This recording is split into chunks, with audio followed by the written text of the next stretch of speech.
تو جناب جبریل کہنے لگے رب فرماتا ہے ابو بکر کو ساتھ لے جانا. ابو بکر صدیق کو ساتھ نکلے. اب ایک شخص تھا عبداللہ بن اریت اس کا نام تھا. جناب صدیق اکبر چونکہ رستہ وہ اختیار کرنا تھا مدینے جانے کے لیے کہ جو عام رستہ نہیں جس سے سب لوگ جاتے تھے اس رستے نہیں جانا تھا. رستے میں آبادیاں تھی، گاؤں تھے، ایسا نہ ہو کہ کفار کو پتہ چل جائے، الگ رستہ اختیار کر. ایک شخص حضرت صدیق اکبر نے کچھ پیسوں پر ساتھ لیا، جو بندہ رستہ ایک الگ رستہ اختیار کرنا تھا تو وہ رستہ بتلائے. اور اعلیٰ حضرت رحمت اللہ نے لکھا ہے کہ جس رستے سے روٹین میں لوگ جاتے ہیں وہ رستہ اختیار نہیں فرما. جب نکلے نا گھر سے غار ثور تک، اس وقت اونٹنی پہ نہیں بیٹھے. آپ نے عبداللہ نامی شخص کو کہا کہ تو 3 دن کے بعد یہ اونٹنیاں لے کے غار کی دوسری سائڈ پہ پہنچ جانا. 3 دن کے لیے جب گئے ہیں، رات کو تو پیدل گئے ہیں. نکلے غار ثور کی طرف، نبی پاک ساتھ ہیں، ساری رات کی نیند ہے، حضور کا جسم مبارک نازک ہے. غار ثور تک جاتے ہی تھک گئے رسول پاک علیہ السلام، بظاہر تھک گئے. عمر بھی زیادہ نہیں، ابو بکر صدیق 2-2.5 سال تو چھوٹے ہیں صرف. رسول پاک صلی اللہ علیہ وسلم غار ثور پہ جانا ہے. اللہ آپ سب کو مکے لے جائے، آمین تو کہہ دو. اللہ آپ کو مکے لے جائے، لے جائے اللہ تبارک و تعالیٰ آپ کو، تو پھر آپ غار ثور پہ بھی جائیں.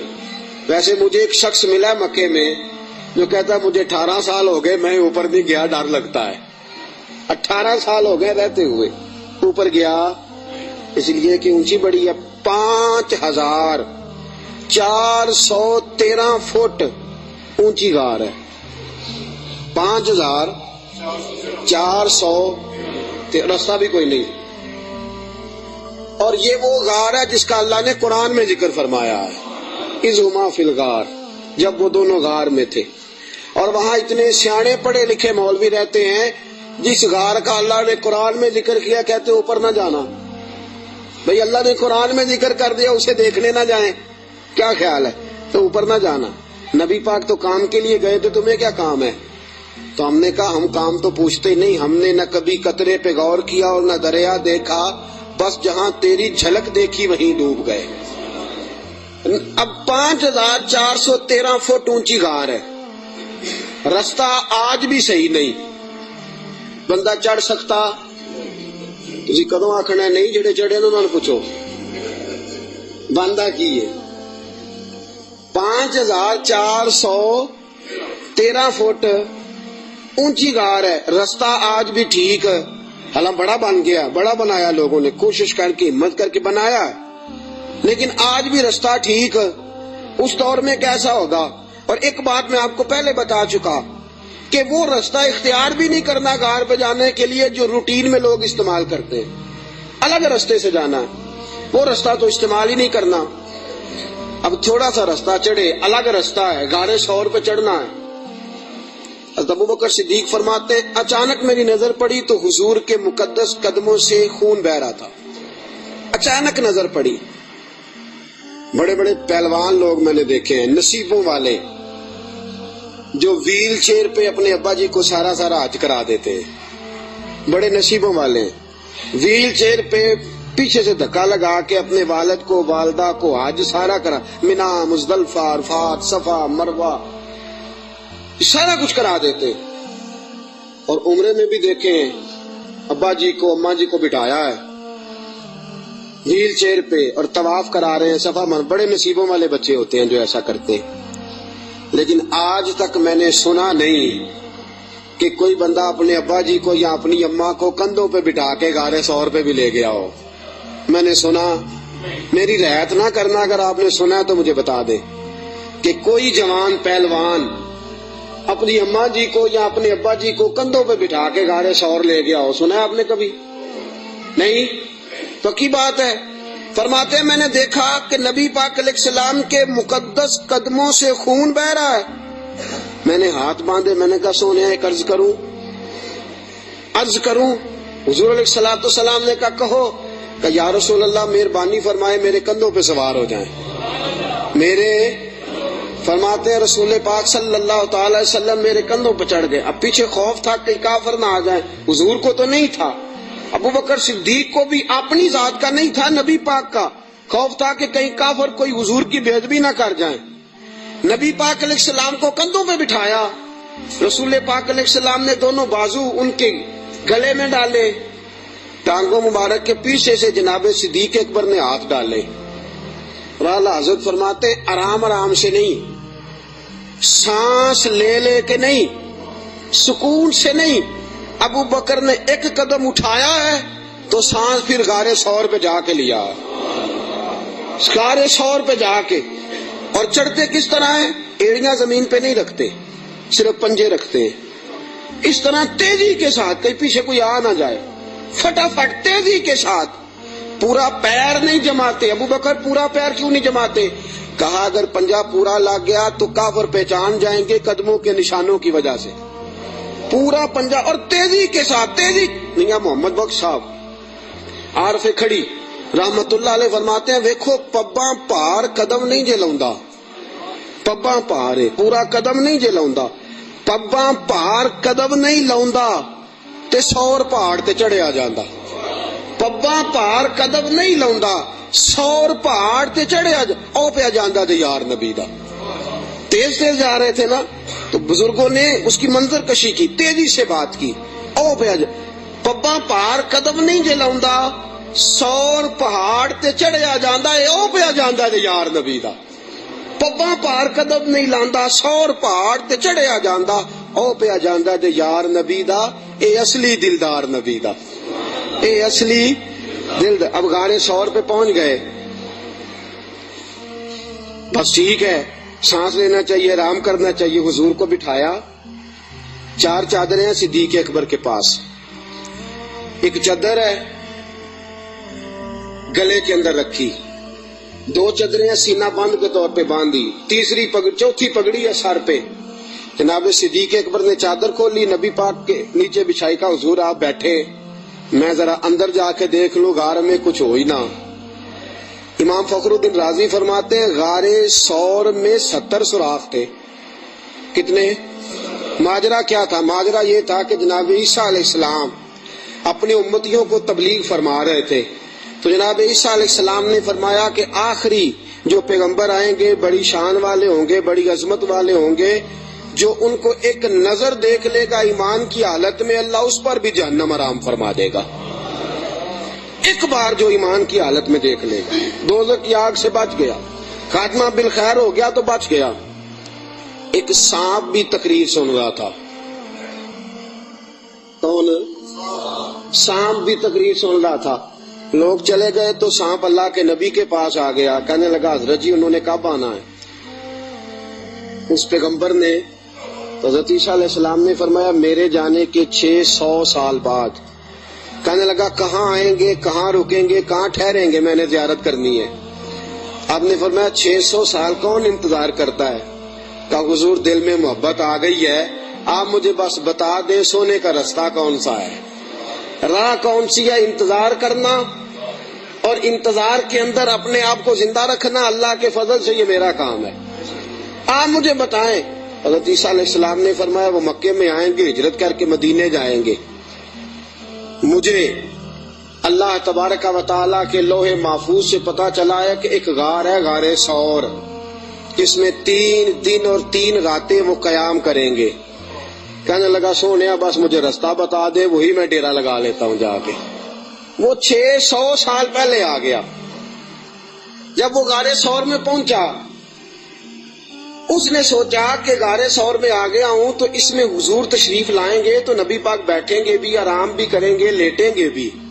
میں اتنے سوراخ بنا لیتا ہوں کہ اگر 10 15 20 30 بند بھی ہو گئے تو کوئی نہ کوئی تو کھلا رہے گا ہی نا, تو میں باہر آ کے زیارت کر لوں گا, کرنی تو زیارت ہے. اس نے 2 4 10 سوراخ نہیں کیے, پورے 70 کیے, 70 کیے. اب وہ اس کا اپنا عشق تھا اور یہ جو اندر بند کرنے گیا اس کا اپنا عشق تھا. اس نے 70 سوراخ کیے کہ چلو کوئی تو کھلا رہے گا نا. ابو بکر صدیق نے کہا باری میری ہے دیکھنے کی, کسی اور کو موقع مل ہی نہیں سکتا. جناب صدیق اکبر رضی اللہ تعالیٰ عنہ نے سارے کپڑے پھاڑ دیے اپنے، ساری چادریں، ساری پگڑیاں. 69 امام راضی کہتے ہیں 69 سوراخ بند کر دیے، کپڑا ہی ختم ہو گیا. 70 کے لیے کپڑا بچا. اور فرماتے ہیں حال یہ تھا کہ آپ جو سوراخ بند کرتے سانپ دوسری طرف بھاگ جاتا، ادھر سے بھی بند کر دیتے، تیسری طرف بھاگ جاتا، ادھر سے بھی بند کر دیتے. 69 سوراخ بند. 70ویں سوراخ کی باری آئی. ابوبکر صدیق نے کہا حضور آ جائیں. نبی پاک اندر تشریف لے آئے. اب آتے ہی میرے حبیب کا پہلا جملہ یہ تھا میں نے آرام کرنا ہے. بھئی اس خوف میں، اس عالم میں نیند تو نہیں نہ آتی، لیکن حضور جانتے تھے میرے رب کا وعدہ ہے کہ وہ لوگوں سے میری حفاظت کرے گا، مجھے کچھ نہیں ہونے والا. ابوبکر صدیق نے اس جگہ ایڑی رکھی جو سوراخ خالی تھا، حضور کو گودی میں لٹا لیا. اب ابوبکر صدیق جلوے نظارے کرنے لگے.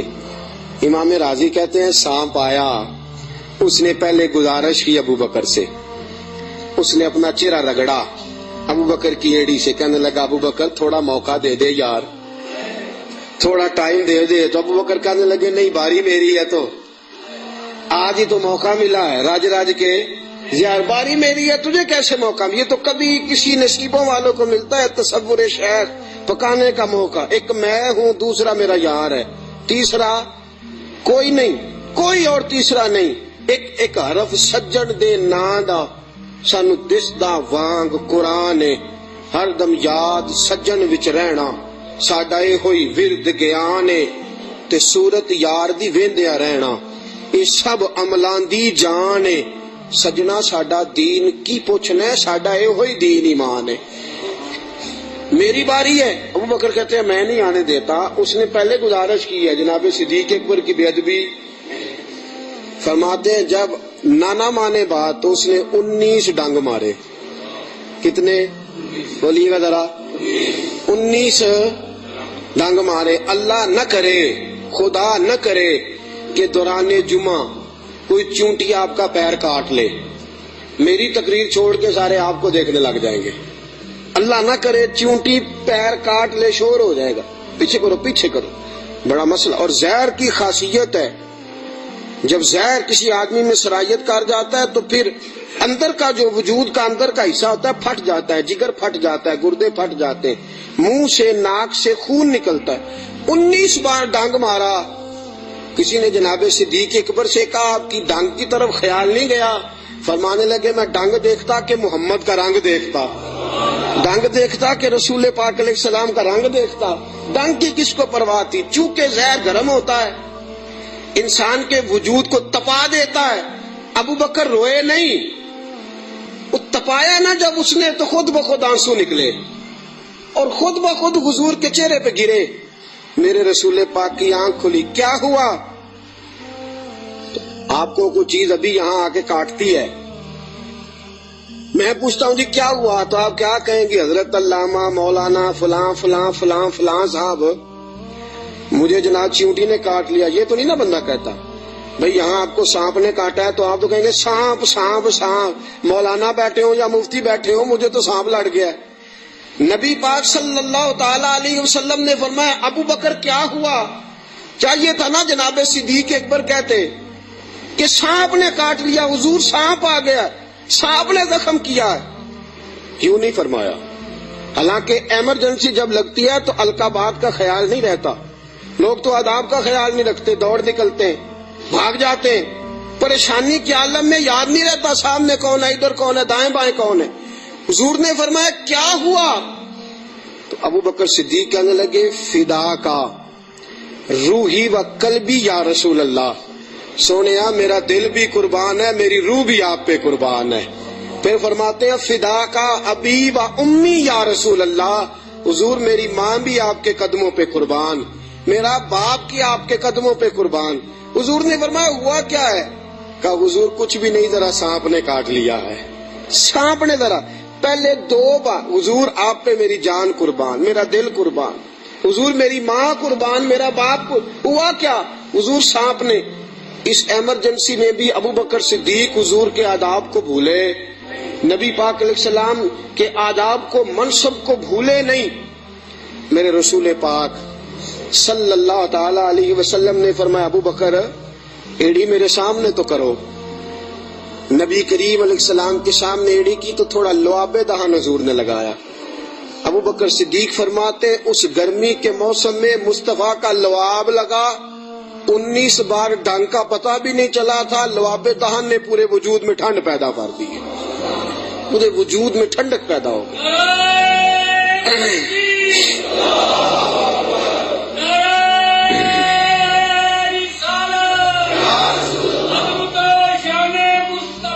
نبی کریم صلی اللہ تعالی علیہ وآلہ وسلم نے فرمایا ابو بکر تیرے کپڑے کدھر ہیں؟ کہا سونیا 3-4 لے کے آیا تھا, سارے ٹکڑے ٹکڑے کر کے میں نے لگا دیے. میرے حبیب پاک نے ہاتھ اٹھائے اور دعا کیا دی, کہا اے اللہ جس طرح میں اور ابو بکر غار میں کٹھے ہیں ہمیں جنت میں بھی کٹھا ہی رکھنا. یا اللہ جس طرح ہم غار میں کٹھے ہیں جنت میں بھی کٹھا ہی رکھنا. میرے رسول پاک علیہ السلام نے. اب دیکھیے اگلا منظر کیا ہے. شام کو بیٹی کھانا پہنچاتی ہے, غار سور پہ چڑھ کے جاتی ہے بچی. ابو بکر صدیق کا بیٹا روز خدمت کرتا ہے. سارا خاندان ابو بکر نے اسی کام پہ لگا دیا, پیسے بھی سارے لگا دیے. دنیا کہتی ہے کائنات میں ابو بکر کیوں ہوتی ہے؟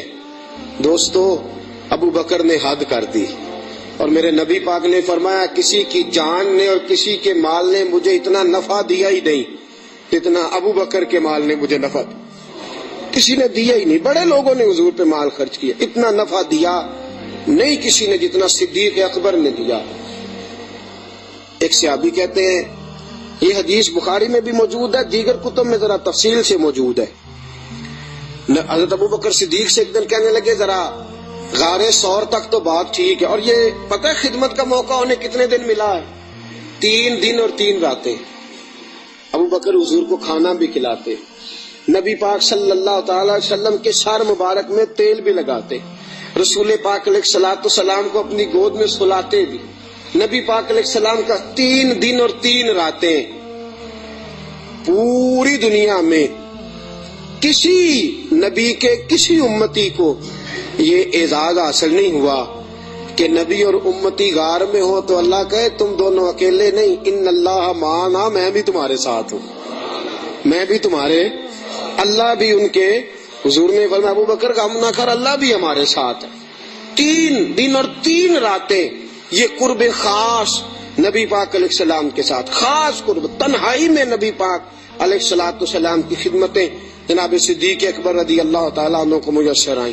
میرے دوستو صحابہ نے کہا اے ابو بکر غار سے باہر کی بھی کوئی بات بتاؤ. غار میں تو آپ نے مزے لوٹے, بڑی موج کی, حضور کی بڑی خدمت کی, بڑی جم کے زیارت کی, کوئی بات کی بات بھی بتاؤ. تو فرمایا غار سے نکلے, اونٹنیوں پہ بیٹھے تو ایک دن حضور تھک گئے, گرمی بڑی سخت تھی. مکہ مکرمہ سے مدینہ منورہ سے مکہ مکرمہ کا درمیانی فاصلہ, اعلیٰ قسم کی اے سی والی بس پہ بیٹھ کے جائیں تو 4-5 گھنٹے لگ جاتے ہیں. ٹھیک ہے نا جی, 4-5 گھنٹے بھی لگتے ہیں. درمیان میں کھڑا کر کے وہ روٹی بھی کھانے کا موقع دیتے ہیں, سارا کچھ کرتے ہیں, لیکن بندے پھر بھی جا کے تاکی جاتے ہیں, کہتے ہیں حد ہو گئی ہے جی, کتنا ٹائم رہ گیا ہے, کتنے گھنٹے ہو گئے, پوچھ کے تھک جاتے ہیں. میرے نبی پاک علیہ الصلوۃ والسلام اونٹنی پہ سوار ہے, تیز دھوپ کا منظر ہے. جناب صدیق اکبر فرماتے ایک مقام پہ شدید تھکاوٹ محسوس ہوئی تو میں نے عرض کی یا رسول اللہ صلی اللہ علیہ وسلم اگر مہربانی فرمائیں تو تھوڑا آرام نہیں کر لیتے؟ اب ساتھ یہ بھی تھے نا, چاہیے تھا نا دونوں آرام کرتے. فرماتے ہیں نبی پاک علیہ السلام نے فرمایا جیسے تم کہو. میں جلدی سے گیا, مجھے ایک پہاڑ نظر آیا, اس پہاڑ کے نیچے پہاڑ کا تھوڑا سا سایہ تھا. فرماتے ہیں میں نے جلدی سے وہاں سے کنکر وغیرہ ہٹائے, اپنا کپڑا بچھایا اور حضور کو عرض کی یا رسول اللہ یہاں تشریف رکھیں. نبی پاک وہاں بیٹھ گئے. جناب صدیق اکبر رضی اللہ تعالیٰ عنہ فرماتے ہیں میں جلدی سے اٹھا, ایک بڑا پیالہ تھا ایک چھوٹا پیالہ تھا. دور مجھے ایک چرواہا بکریاں چراتا نظر آیا, میں اس کے پاس گیا. میں نے کہا یار بکریاں تیری اپنی ہیں یا کسی کا, تو چرواہا ہے؟ اس نے کہا نہیں میری اپنی بکریاں ہیں. میں نے کہا ایک بکری کا دودھ میں تجھ سے خریدنا چاہتا ہوں. اس نے کہا ٹھیک ہے لے لو. فرماتے ہیں میں جلدی سے گیا, اس کو پیسے دے کے نکلا تو کہنے لگا کدھر جا رہے ہو؟ میں نے کہا ابھی بتاتا ہوں. بڑے برتن میں پانی لایا, میں نے کہا میں نے مصطفیٰ کے لیے لنگر لے کے جانا ہے، یہ پانی لے لے، ہاتھ بھی دھو لے اور بکری کے تھن بھی دھو لے۔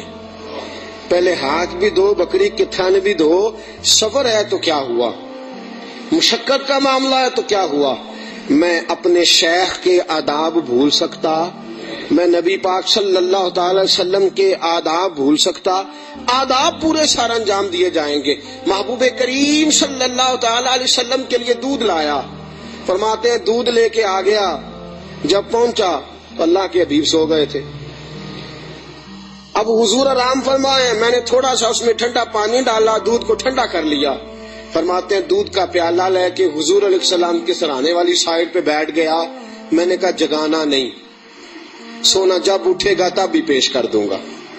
یاد رکھیں سفر میں انسان پریشان ہو جاتا ہے، روایت میں آتا ہے سفر عذاب کا ٹکڑا ہے، دقت ہو جاتی ہے، انسان بھول جاتا ہے اپنا آپ بھی۔ لیکن جناب صدیق اکبر نبی پاک کے آداب کو بھولے؟ بھئی آپ بھی تو تھکے ہوئے ہیں، آپ بھی تو ساتھ بیدار ہیں، آپ بھی تو سارا کچھ کر رہے ہیں، لیکن ابو بکر صدیق رضی اللہ تعالیٰ عنہ دودھ کا پیالہ لے کے سرانے بیٹھے رہے۔ اپنی مرضی سے میرے مصطفیٰ کی آنکھ کھلی، رسول پاک نے مسکرا کے دیکھا تو ابو بکر صدیق نے دودھ کا پیالہ پیش کیا۔ جب رسول پاک نے ٹھنڈا ٹھنڈا دودھ پیا، ابو بکر تیرے نصیبوں پہ قربان جائیں، اعلیٰ حضرت فرماتے ہیں حضور نے بچا ہوا دودھ ابو بکر کو عطا فرمایا۔ جناب صدیق اکبر نے دودھ پیا، یہی کافی نہیں تھا انعام؟ اتنا حضور کا جھوٹا کسی کو مل جائے تو یہی انعام کافی نہیں تھا؟ جب ابو بکر دودھ پی چکے تو میرے نبی پاک کی آنکھوں میں آنسو آ گئے، حضور رو پڑے، اور رسول پاک نے فرمایا اے اللہ، اے میرے مولا، تو ابو بکر کی نیکیاں دیکھ رہا ہے نا، اس کو بدلہ بھی قیامت کے دن تو ہی عطا فرمائے گا، تو ہی عطا کرے گا صبح قیامت اس کو بدلہ۔ عزیزو، جناب صدیق اکبر نے ہر موڑ پر تنہائی کے حضور کی ذات سے محبت کی ہے۔ جو حضور نے کہہ دیا ابو بکر نے کہا ٹھیک ہے، جیسا حکم ہو گیا، باقی ساری کائنات پیچھے۔ آج جوز ماننے کا ماحول ہے، جوز، تھوڑی مان لو تھوڑی چھوڑ دو، تھوڑا کر لو تھوڑا اپنا نفع نقصان سوچ کے چلو۔ ابو بکر صدیق نے سوچ دی کہ جب غلامی کا تصور آ گیا پھر نفع نقصان بھول جاؤ، پھر یہ دیکھو کہ سامنے کیا۔ کسی نے سیدنا غوث اعظم جیلانی سے پوچھا کہ حضرت جی آپ کے لاکھوں مرید ہوئے ہیں، مزہ کس بات میں آیا ہے؟ آپ فرمانے لگے لاکھوں چھوڑ دو، اللہ ایک دے دے، دے ابو بکر جیسا دے۔ لاکھوں چھوڑو، ایک دے دے اللہ، دے ابو بکر جیسا دے۔ لاکھوں کا کیا کرنا، ایک چاہیے، ہونا ابو بکر جیسا چاہیے، جو صدیق اکبر جیسا ہو۔ جناب ابو بکر صدیق رضی اللہ تعالیٰ عنہ نے اپنا آپ دیکھا ہی نہیں، پھر ساری زندگی رسول پاک کو راضی کرنے میں گزار دی۔ دوستو، لکیر کا فقیر بن کے وقت گزارنا، لکیر کا فقیر بن کے۔ آج سوچ ہی بڑی ہے، ہماری عقل اس قدر زیادہ چلتی ہے منفی سائڈ پہ۔ آپ کسی بندے کو ٹٹول کے دیکھیں، سب سے زیادہ سوچ منفی سائڈ پہ کام کرتی ہے، دماغ تیز چلتا ہے شر کی طرف۔ لیکن ساری زندگی میں نبی پاک علیہ الصلوۃ والسلام کے ساتھ 20 سال کی عمر میں جرانہ لگایا تھا اور 63 سال کی عمر میں وصال فرمایا۔ جناب ابو بکر صدیق رضی اللہ تعالیٰ عنہ کا یہ 43 سالہ جرانہ، 40 اور 3 43 سالہ جرانہ جناب صدیق اکبر کا، ساری زندگی حضور، اور بعد از وصال ظاہری بھی نبی پاک کے ساتھ جرانہ نہیں توڑا۔ ایک دن حضرت عائشہ صدیقہ سے کہنے لگے حضور کے اور حضرت المستدرک صحیح مستدرک میں حضرت عبداللہ ابن عمر موجود تھے۔ کسی شخص نے کہا کہ ابو بکر صدیق کا وصال بیماری کی وجہ سے ہوا ہے، جاگیے ذرا میری بات سنیے۔ کسی شخص نے کہا کہ جناب صدیق اکبر کا وصال بیماری کے عالم میں ہوا ہے۔ جناب سیدنا عبداللہ ابن عمر نے جلال فرمایا تمہیں تمہاری ماں روئے، ابو بکر بیمار ہو کے گیا ہے پر اسے کوئی ظاہری مرض نہیں تھا، وہ نبی پاک کے وصال کو برداشت نہیں کر سکا۔ اسے حضور کی جدائی کا غم تھا، جنہاں دے دل بر جانی بچھڑن کون روے پھر تھوڑا، سب روگاں دا روگ محمد جس دا نام وچھوڑا۔ نبی پاک علیہ السلام کی جدائی کا غم لے کے قبر انور میں حضرت عبداللہ ابن عمر کا فرمان۔ عزیزو، جناب صدیق اکبر نے حضرت عائشہ سے فرمایا، بیٹی وہ چارپائی مل سکتی ہے جس پہ حضور نے وصال فرمایا تھا؟ کہا مل سکتی ہے۔ کہا مجھے بتا سکتی ہو؟ چارپائی آ گئی۔ حضور اس وقت کس سائیڈ پہ لیٹے ہوئے تھے؟ کعبہ جی اس جانب حضور کا رخ تھا کعبے کی طرف، ابو بکر کعبے کی طرف ہو گئے۔ کہا حضور نے آخری موقع پہ کیا استعمال کیا تھا؟ نبی پاک نے مسواک استعمال کی تھی۔ کہا بیٹی مسواک لاؤ۔ کپڑے کس رنگ کے پہنے تھے؟ ابو بکر اس رنگ کے پہنے تھے۔ بیٹی تھی نا جی سیدہ عائشہ، رو پڑی۔ کعبہ جی آپ کیوں ایسے سوالات کرتے ہیں؟ کہا بیٹی زندگی مصطفیٰ کے نام پہ گزار دی ہے، میرا تو اور تعارف ہی کوئی نہیں، نوکر بن کے وقت گزارا، نوکری کی ہے زندگی میں، اور تعارف ہی کوئی نہیں، میں نے تو اور کچھ کمایا ہی نہیں، میں اپنی حیاتی تو قربان جاواں، بس محمد محمد پکیندے گزر گئی، اور تو کچھ کٹھا ہی کوئی نہیں کیا۔ میرے ساتھ جو تاجر تھے انہوں نے جائیدادیں بنائی، اور میرے ساتھ جو کاروبار کرنے والے تھے انہوں نے پیسے بنائے، پر میں اپنی حیاتی تو قربان جاواں، میری تے محمد محمد پکیندے گزر گئی، اور تو کوئی کام کیا ہی نہیں، بس اسی کام میں گزر گئی۔ دل کرتا ہے، میرا دل کرتا ہے کہ مروں بھی اس طرح جس طرح رسول پاک نے وصال فرمایا تھا۔ بیٹی میرا دل کرتا۔ حضرت عائشہ صدیقہ رضی اللہ تعالیٰ عنہ عرض کرتی ہیں کہ آپ اس قسم کی باتیں کیوں؟ کہا بیٹی ایک آخری جواب دے دے، حضور کا وصال ہوا تو دن کون سا تھا؟ حضرت عائشہ صدیقہ فرماتی ابا جی پیر کا دن تھا۔ فرمایا بیٹی پھر تو دعا کر اللہ مجھے منگل نہ دکھائے، دعا کر اللہ مجھے منگل نہ دکھائے یہ وقت۔ دوستو، جناب صدیق اکبر کا وصال ہوا تو علی المرتضیٰ جیسا شیر چارپائی کے سرانے کھڑا ہوا، تو حضرت ابو بکر کی چارپائی کے سرانے کھڑے ہو کے علی المرتضیٰ رو رو کے بحال ہو گئے، اور کہنے لگے لوگ کہتے ہیں ابو بکر چلا گیا ہے، مجھے تو لگتا ہے دنیا سے مصطفیٰ کی تصویر رخصت ہو گئی ہے۔ لوگ کہتے ہیں ابو بکر گیا، اور مجھے لگتا ہے کہ یہ وفاؤں کا جنازہ ہے، یہ آج جو ہم جنازہ پڑھیں گے یہ محبتوں کا جنازہ ہے۔ کائنات میں وفا جس کا نام تھا، اور کائنات میں نوکری کرنے کا جس نے حق ادا کیا ہے، اور کائنات میں جس نے وفائیں رقم کی، حضرت علی المرتضیٰ شیر خدا رضی اللہ تعالی عنہ نے فرمایا مجھے تو لگتا ہے یہ وفاؤں کے پیکر کا جنازہ ہے۔ ابو بکر صدیق کا جنازہ اٹھا، علی المرتضیٰ میرے حبیب پاک علیہ السلام کے روضہ اطہر پہ کھڑے ہو کے کہنے لگے حضور ابو بکر آیا ہے، یا رسول اللہ ابو بکر آیا ہے۔ اس کا دل کرتا ہے کہ آپ کے قدموں میں جگہ ملے۔ جناب علی المرتضیٰ پیغام دیتے، اور میرے حبیب پاک صلی اللہ علیہ وسلم کے روضے کی کھڑکی کھلتی ہے تو حضور نے فرمایا اس نے نوکری بڑی کی ہے، اس کو قریب لاؤ اور اس کو میرے پہلو میں دفن کرو۔